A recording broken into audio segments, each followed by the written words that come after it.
speaker for the night. His name is Franklin Ezenwa.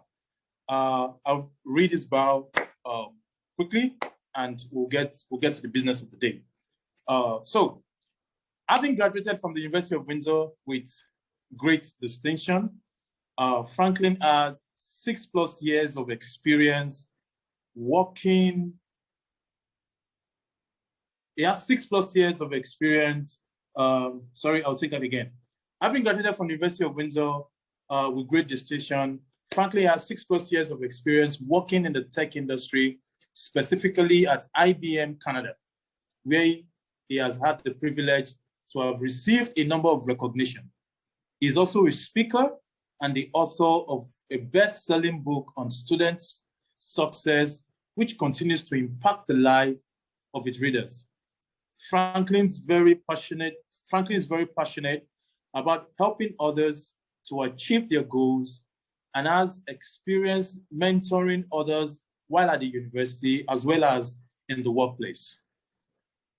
As a blogger, he writes on the areas of personal development and success, faith, career, and technology. When he's not busy dealing with tech-related tasks, he's either reading a self-help book, working on the side projects, connecting with people, playing his favorite game, Just Dance, or perfecting his cooking skills. Wow! So after this presentation, I'll come and learn 1 or 2 things about cooking from Franklin. Yeah. So without wasting time, ladies and gentlemen, welcome with me, Franklin Ezenwa. Catch up, best believe is able. Daddy won't love you if they never hug you. Feel like they above you. I know somebody loves you. When you're mad, don't complain. People say that you to blame. Can handle anything. You just gotta say his name. Say it with me now. I'm ready for a change. She's disabled, opposite of Cain.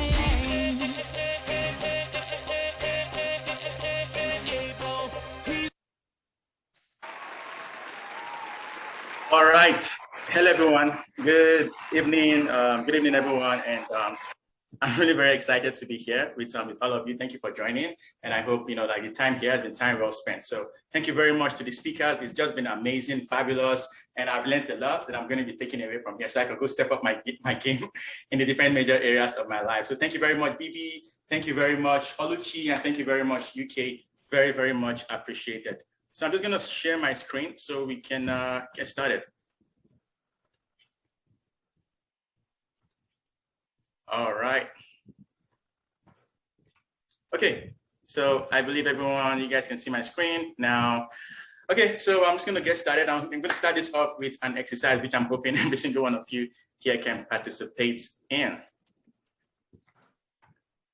Okay, so let's just imagine for a second that, you observe there's this university. It's the best university perhaps in the whole wide world, and it's called Life University. And this university is located somewhere in the middle of nowhere.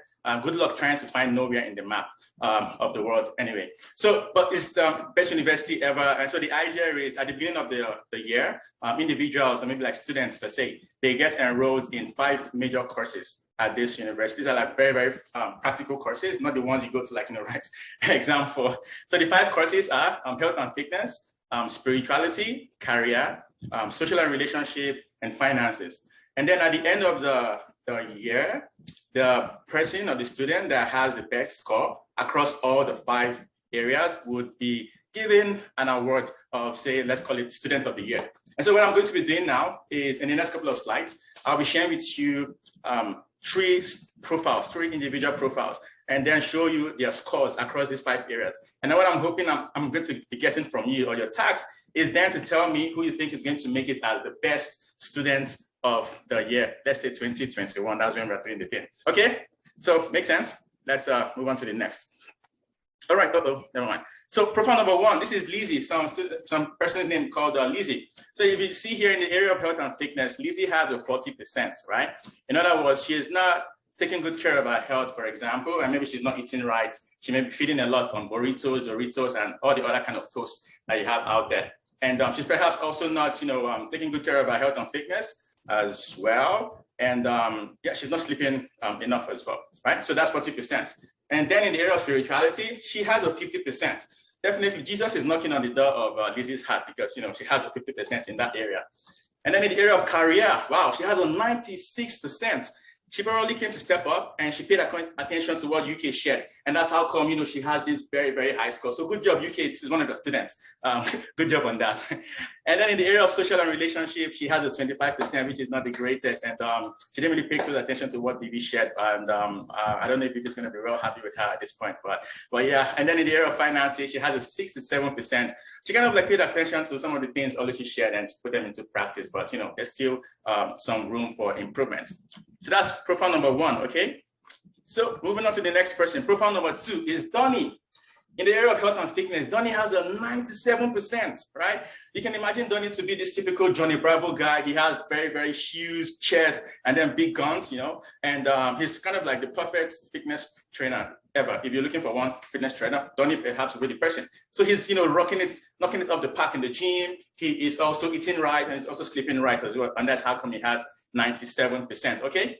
And then in the area of spirituality, he has 29%. Jesus is definitely knocking on the door of Donnie's heart, you know, 247. And then in the area of career, he has 30%. He also has 50% in the area of social and relationship. And then he has 35% in the area of finances. So if you can just like take a look at those two eyeball quickly if I move on to the next. 3, 2, 1, next. The next person is Kelly. In the area of health and fitness, Kelly has 85%. She has 90% in the area of spirituality. Jesus is still knocking on the door of her heart because, you know, he wants 100%, you know. And then in the area of career, she has 88%. She also has 99% in the area of social and relationship. Bibi is very happy with she's the best student so far. And then in the area of finances, she has 82%. Oluchi is also good with her as well, right? So you have Lizzie, Donnie, and Kelly. So the question is, who do you guys think is going to make it as the best? Who's going to get the award, the best student of the year? Is it going to be Lizzie? Is it going to be Donnie? Is it going to be Kelly? What do you guys think? Can I see your answers in the chat box, please? Who's going to be the person who wins? Wow, I see a lot of Kelly streaming in. Nobody wants Donnie? No? Okay. Okay, everybody, Kelly, awesome. Kelly Rowland, maybe not. She's not Chinese like this, Asian like this.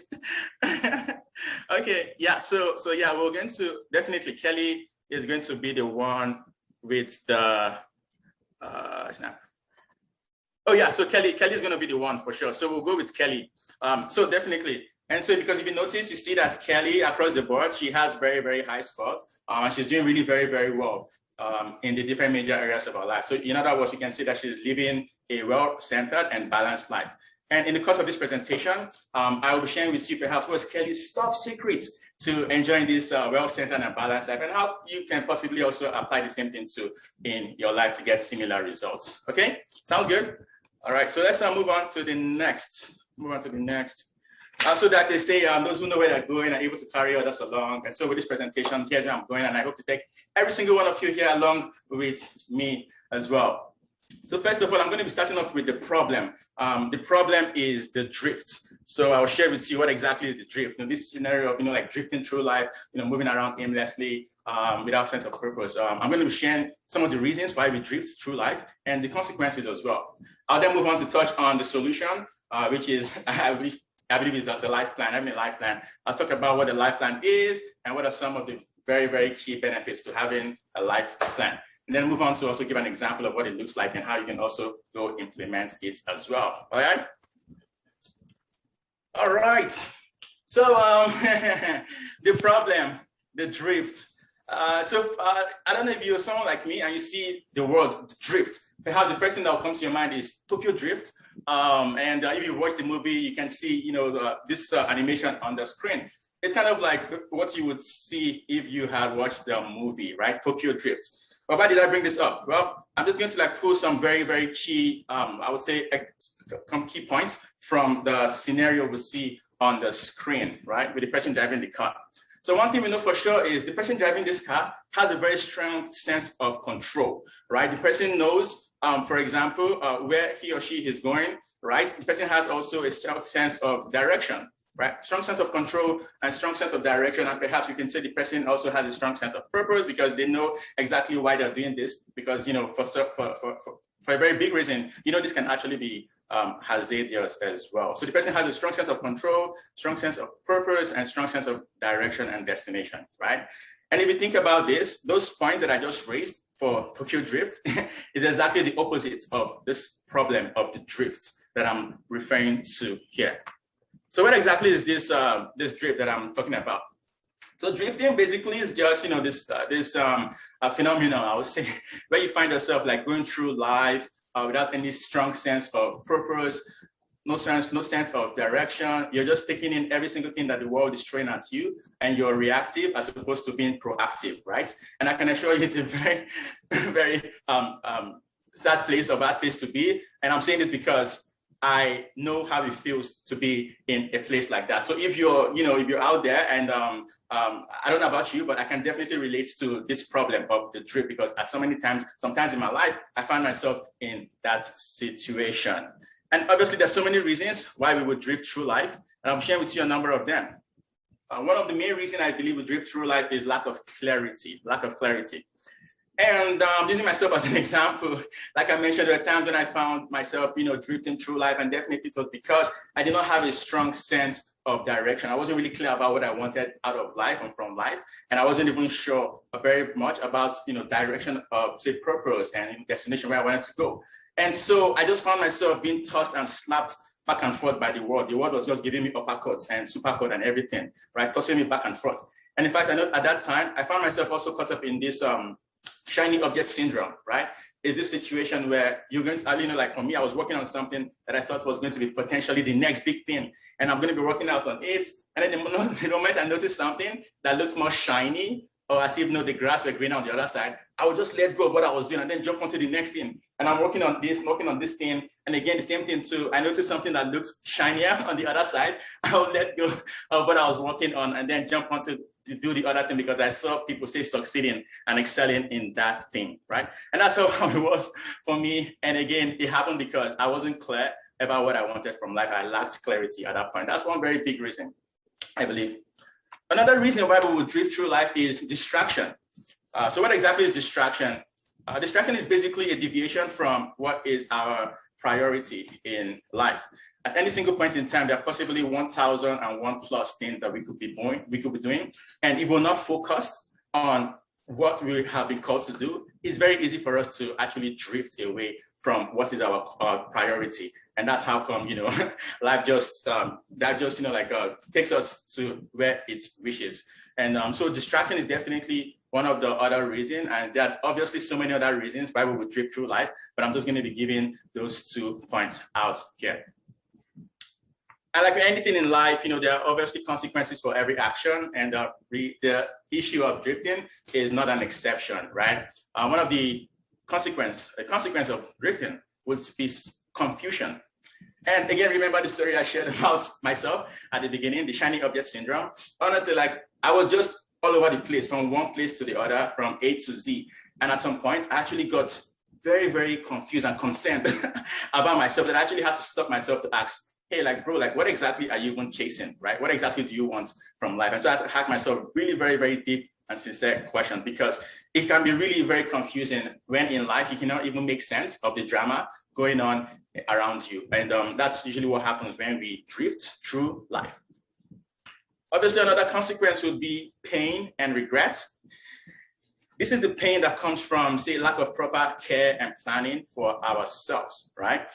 Very good example. So let's say someone who is not taking good care of, his or her health and fitness, what do you think is going to happen at the long run, right? This person can actually fall ill if it happens over a long period of time, right? But this person can actually fall ill. And if the illness is really very critical, it can even lead to the person being bedridden, right? And spending a whole lot of money.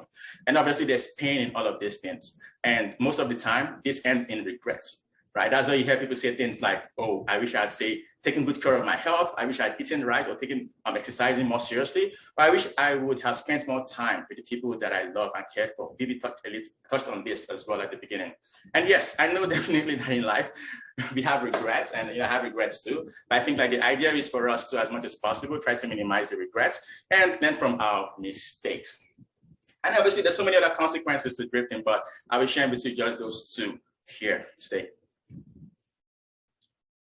If you kind of notice that this concept of drifting is really very easy, right? It's very easy for us to drift from life in life. It's very easy also for us to get distracted. And that's just because drifting is really very, very effortless. All we have to do in order for us to drift through life is nothing, right? Just drift through life. To drift through life, you just have to do nothing. And that's just how it happens. But then the solution to drifting, the antidote to drifting, is actually one that requires discipline and effort. And that's why I believe it works. And this solution that I'm talking about to drifting through life is a life plan. So I'm sure you probably heard about a lot of plans right out there. You probably may have heard about business plans. You may have heard about career plan, or maybe project plan, or even the very fancy one, vacation plan.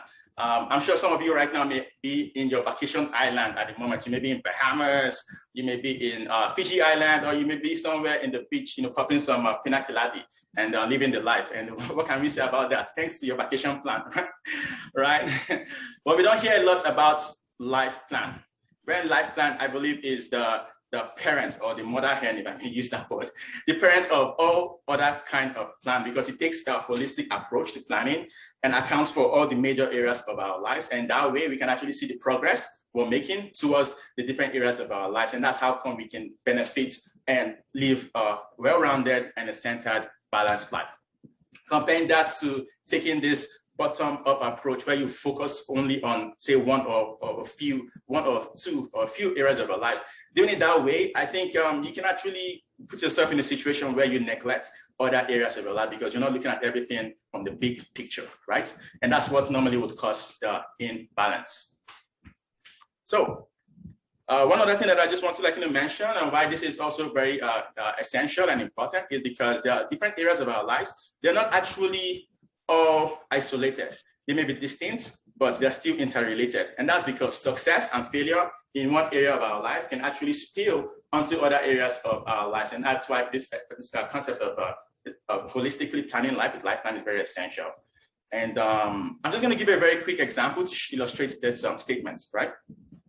So let's say that, there's someone, let me use Lizzie from the example, right? Hope there's nobody here called Lizzie. I'm not referring to you, I'm referring to Lizzie from the example, exercise. So let's say Lizzie, she's not taking good care of herself in the area of health and fitness, right? She's not, eating right. She's not taking care of her health and fitness and her wellness and spirituality and all of those things. And obviously in the course of a long period of time, what do you think may happen, right? She may actually fall ill. And because now she's ill, she's likely, if the illness is very critical, she may not be able to, go to her job anymore. Or even if she does, she probably will have reduced hours because now she has to stay at home or to recover. And now you see negligence in the area of her health and fitness has now affected negatively the area of her career. And because say that her job is a major source of income for her, that now means she would take a hit in the area of her finances. Her finances, bank account will probably be going from green to red right now. And because again, she's not in a good state of health, she's likely not going to be able to spend quality time with her family. She's not going to be able to play in the park with them. And so now negligence in the area of health and fitness spilled into the area of career, which in turn went into the area of finances. And now you actually see it's affected also the area of the social and relationship. But again, if you flip the switch, you can just imagine what would happen if, in the first place, she's taking good care of her health and fitness. And obviously, because she's successful in there, that would also cause her to bring in an A game to her job. And because putting an A game to her job, she's probably getting a lot of promotions and raises and whatnot. And she's getting, her bank account is smiling people much more widely, right? And again, she is able to spend quality time with her family because she has good health, right? That's again just kind of buttresses this point that success in one area of our life and the same thing with failure in one area of our life can spill onto the other areas. And that's why this concept of holistically planning our lives is very, very key and essential. All right. So talking about the life plan. So what exactly is this life plan? This is a description of a life plan that I put from a book, which I'm going to be making reference to later on this in my presentation. So I'm just going to run through this. So it says the life plan is a short written document created by you and for you. It describes how you want to be remembered. It articulates your personal priorities. It provides the specific actions necessary to take you from where you are to where you want to be. It's to where you want to be in every major area of your life. It's most of all a living document that you would tweak and adjust as necessary for the rest of your life. Just to cut the long story short and put everything all compact, that this life plan basically comprises the vision and the plan you have for all of the major areas of your life. And that way you're actually able to keep track of the progress you're making in the different areas of your life. And definitely it's in doing that I believe you would be pursuing and reaching for a well-rounded and a balanced life. Okay. So moving on. Okay, so this is a very, very key statement that I'm hoping, every single one would just, get to take away from this presentation. And so it says that whatever we track improves, whatever we don't track declines. And honestly, I believe this is one of the key reasons why, we may not be achieving our New Year resolution, because number one, like most times when people write down their goals, January the 1st, right? They don't look at it again until December the 31st of that year. And at that point, there's nothing that can be done to make adjustments.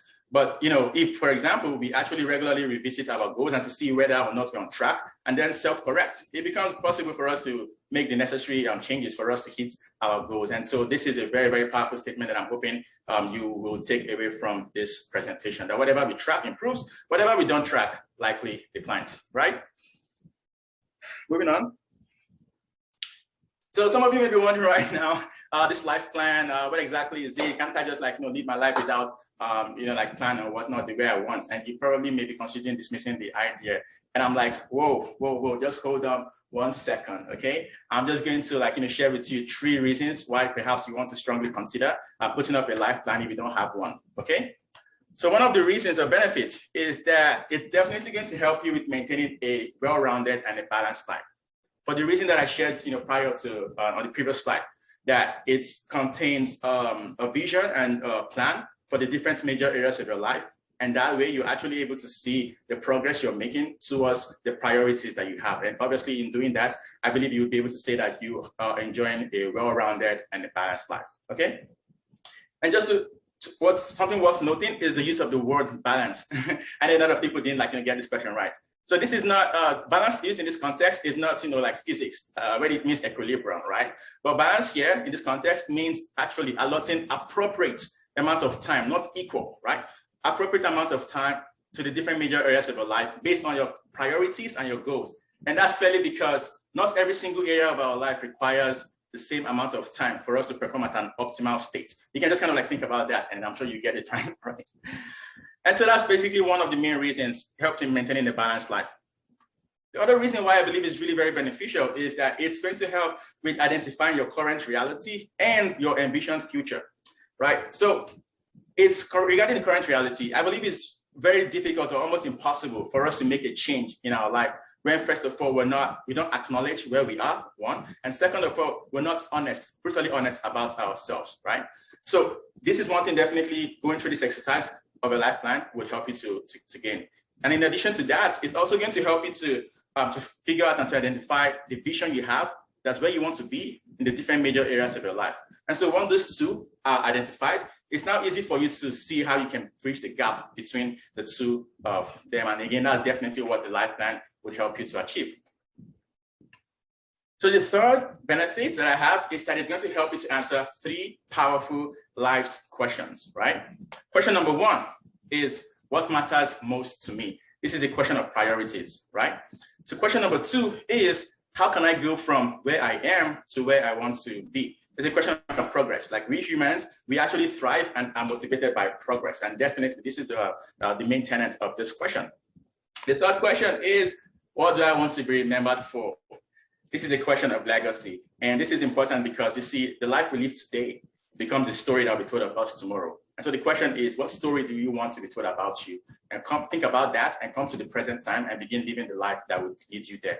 And all of these are strong point that, putting a life plan together, the exercise would help you to achieve. Sounds good? Okay, awesome. So moving on. So now I'm hoping that by now, you're kind of like, okay, this is really very interesting. So how do I put this life plan together? And you're kind of like more open. Okay, so I'm just going to walk you through some of the key elements or components that you would want to, account for in your life plan. So obviously the first one is going to be the life account, which is basically the area of life that, you are currently looking into. This could be relationship with God, so spirituality, it could be relationship with spouse, it could be career or finances, right? So that's the life accounts. So the second one would be the purpose. The purpose is basically the duty and the responsibility you have towards that life account. And that's something you also want to, because when the purpose of a thing is known, then you're definitely going to, find a way to make it happen when you know your why. And that's what this is all about. So the third is the envisioned future, which is basically the vision you have for that area of your life. So that's where you want to be, say, in the next X number of years regarding that area of your life. And the fourth one is the inspiring quotes. It's kind of like optional, but it's really very good to have it because it's going to fuel your passion and get you pumped up so you can continue to pursue that goal or vision that you have for the area of your life that is being worked on.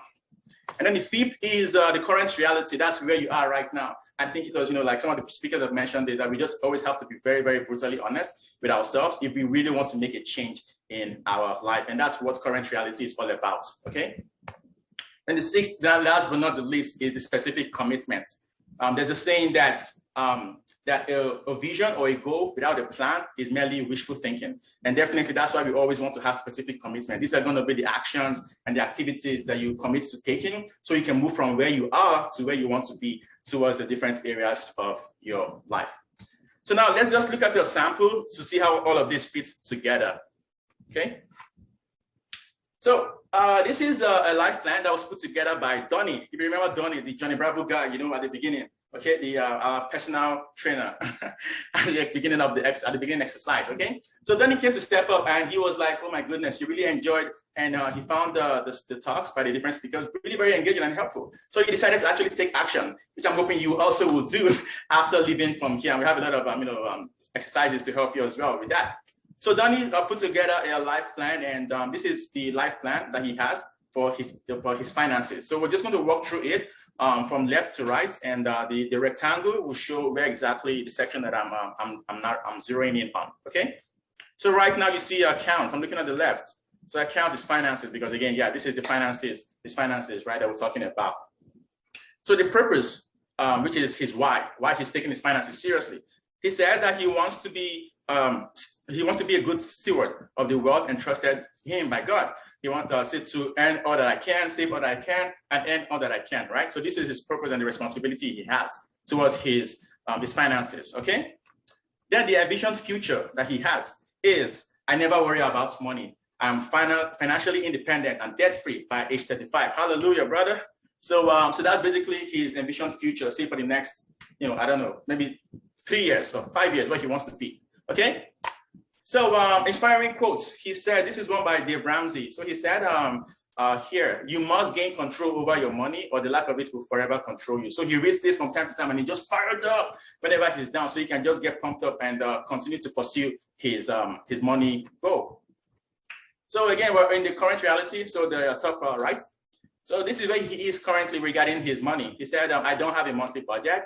I don't have dedicated savings account. So he's really brutally honest about where he is, because that's, I believe, the first step to making any change in our life. Then the specific commitments he has here is number one, review my budget and on expenses at the end of each month, and deposit $500 monthly into my TFSA account. So again, these are the actions that he's committing to taking so he can move from his current reality to his envisioned future of being debt-free and financially independent by age 35, okay? So again, this is just what it looks like in the area of finances. And for the concept of a life plan, you do the same thing too for the different major areas of your life, and you regularly keep track of them as well, right? I hope that's kind of like making sense so far. Yes, yes, yes. Awesome. You guys are all rock stars. All right. So this is the book that I made reference to. This is, the title is Living Forward. Subtitle is a proven plan, to stop drifting and get the life you want. The authors are Michael Hyans and Daniel Huckabee. And honestly, this is the book, first of all, that I pulled the concept of a life plan from. And I did because I read it a couple of years ago, and honestly, goodnessly, believe me, it transformed my life like for good. I was very, very enthusiastic and passionate about it. After reading it, I ended up getting like copies for my family and also defending to all my friends around the time. I just loved the book so much, right? And I ended up writing also a quick review for the book because I just love it as well. I'll share the link if anyone is interested. And then I shared a post on Instagram about the book, and I tagged the two authors. And one of them actually got back to me. It was Daniel Huckabee, and we had a very quick chat. And honestly, he made my day on that day. And hopefully by now you can actually tell why I am a fired up, enthusiastic evangelist for the book. And so if you've not read the book, I strongly recommend that you go get a copy now, because it's definitely going to transform your life forever. Okay. All right. So if you're here and you don't have, or you have a life plan, right, or something that looks close to a life plan, I just want to say congratulations to you, and like good job. Just keep on rocking. But what I'm just going to ask is that you actually step up your game and raise the standard that you have for yourself in the different major areas of your life. Okay. And if you're here and you don't have a life plan, I just want to strongly encourage you. And in fact, I want to challenge you to, like today, mark a date on your calendar when you're going to set yourself aside to go put together a life plan, because I can definitely say that it will transform your life just the way it did for me. And we also have some tips and exercises that definitely would help you in that regard. So someone once said that our life is God's gift to us, but what we do with our life is our gift to God. And so the question that I just want you to take away from here is, how are you making use of the life that God has given to you? Are you living it with plan, with purpose, and with intentionality? It's just my prayer, my hope that every single one of us would continue to live a life with purpose, a life with intentionality, and a life with plan. And in doing so, would indeed be making a huge and massive impact in the world around us. And just before I exit, I just want to also remind you, in case you may have forgotten, that you're awesome, you are amazing, and you're fearfully, wonderfully, and beautifully made by God, and you are worthy of great things. And that's because you have seeds of greatness inside of you. So just go out there and let your light shine. And I just want to thank you very much for your time. It's been a pleasing, pumping pleasure interacting with you here today. So thank you very much, every single one of you. And the questions we're going to have on the end of this stuff. So thank you very much, and God bless you all. All right. Thank you so much, Frank. Really enjoyed that. That was wonderful. Can everyone hear me?